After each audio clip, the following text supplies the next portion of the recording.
जगात दोनच खरे ज्योतिष आहेत. इकडं तिकडं हात फिरत बसू नका. इकडं तिकडं हात दाखवत फेस रिडिंग करा, हँड रिडिंग करा, उलटा करा, पलटा करा, खडे घाला, काही घेणं देणं नाहीये. जगात दोनच खरे ज्योतिष आहेत, मनातलं जाणणारी आई आणि भविष्य ओळखणारा बाप. फार मॅटर करते या गोष्टी. आई वडिलाची सेवा केली पाहिजे की नाही केली पाहिजे? केली पाहिजे. किती जणांचे आई वडील नाहीयेत, आई नाहीये किंवा वडील नाहीये? किती जणांची आई नाहीये? किती जणांचे वडील नाहीयेत? किती जणांचे आई आणि वडील दोन्ही पण नाहीयेत? हात वर करा. आई आणि वडील दोन्ही पण नाहीयेत. ओके.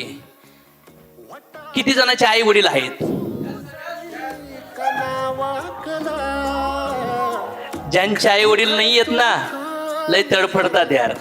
बघितलं ना तुम्ही बोलताना. आणि ज्यांचे आई वडील आहेत ना, त्यांना त्याची व्हॅल्यू नाहीये. आपण लहान होतो ते काम करत होते, आपण मोठे झालो तरी ते काम करत आहे, आपण कॉलेजला गेलो तरी ते काम करतायत, आपण जॉबला लागलो पहिला पगार आला तरी ते काम करतायत, आपले लग्न झाले तरी ते काम करतायत, आपल्याला बाळ झाले तरी ते काम करतायत.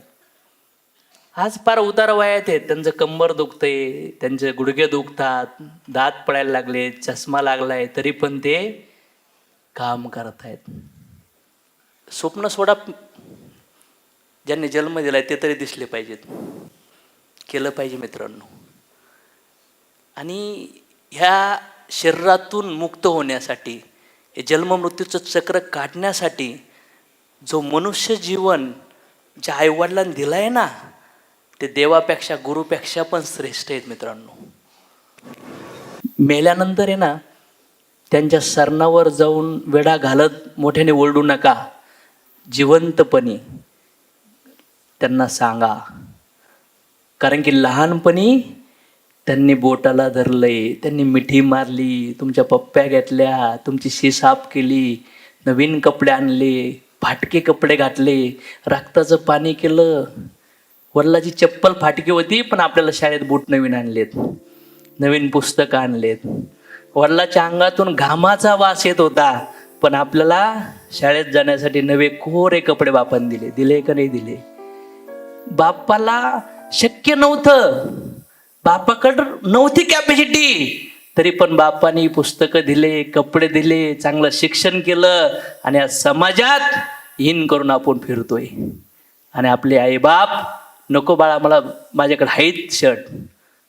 आणि जेव्हा कधी कधी कपडे धुतल्यावर बघितलं जातं ना, माझ्या वडिलाला बघायचो की त्यांचे अंडरपॅन्ट फाटले होते, त्याला धाग्याने शिवलेलं असायचं.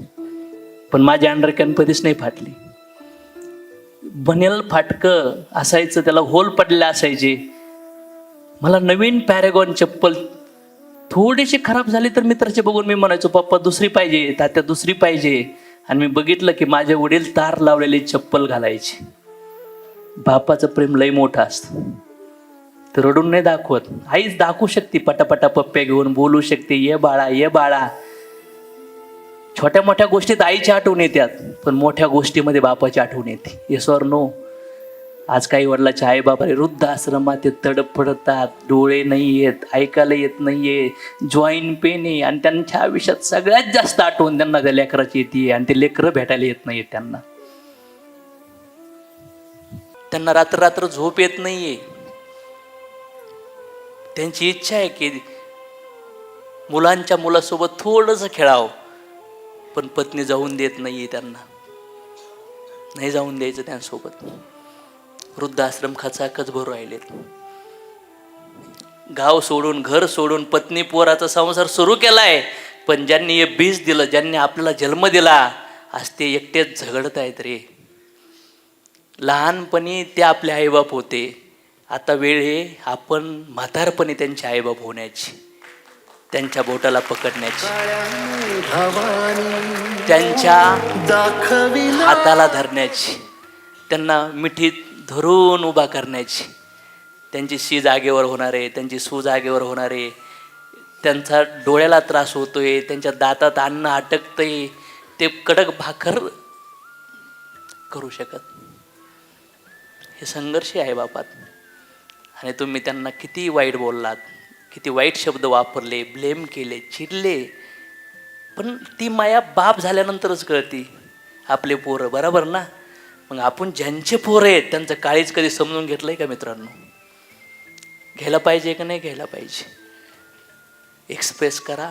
त्यांनी किती वेळा म्हणले, बाळ वाव गुड, किती जबरदस्त, किती पप्प्या घेतल्यात, किती खांद्यावर घेतलंय. अरे पडलं ना तर आईच्या आणि वडिलाच्या काळात धस व्हायचं की माझ्या बाळाला काय लागलं, लगेच मलम लावायचे की नाही लावायचे.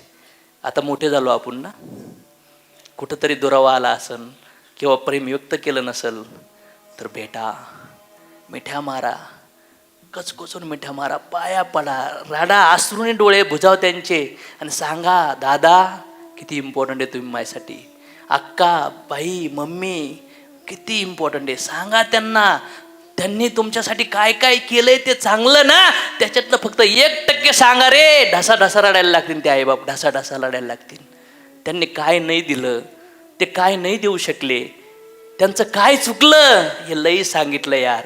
पण त्यांनी काय काय दिलं, त्यांनी काय काय केलं, त्यांची क्षमता नसताना रक्ताचं पाणी करून आपल्याला सगळं काही दिलं ना. चला ते सांगण्याची वेळ आली आज. काय वाटतं तुम्हाला? त्यांच्या आशीर्वादाची गरज आहे आपल्याला. Yes or no? आपल्या कर्मामुळं, आपल्या प्रारब्धामुळं आपल्या आयुष्यात ते आपल्याला भेटलेत आणि त्यांना पण जायचंय शरीर सोडून. पुन्हा कधीच गाठीभेटी होणार नाही आहेत मित्रांनो. हा द्वेष सोडवा, हे भांडणं सोडा, ह्या भूतकाळातल्या घटना सगळं सोडा आणि त्यांना मिठ्या मारायच्यात आपल्याला. आहे का तयारी?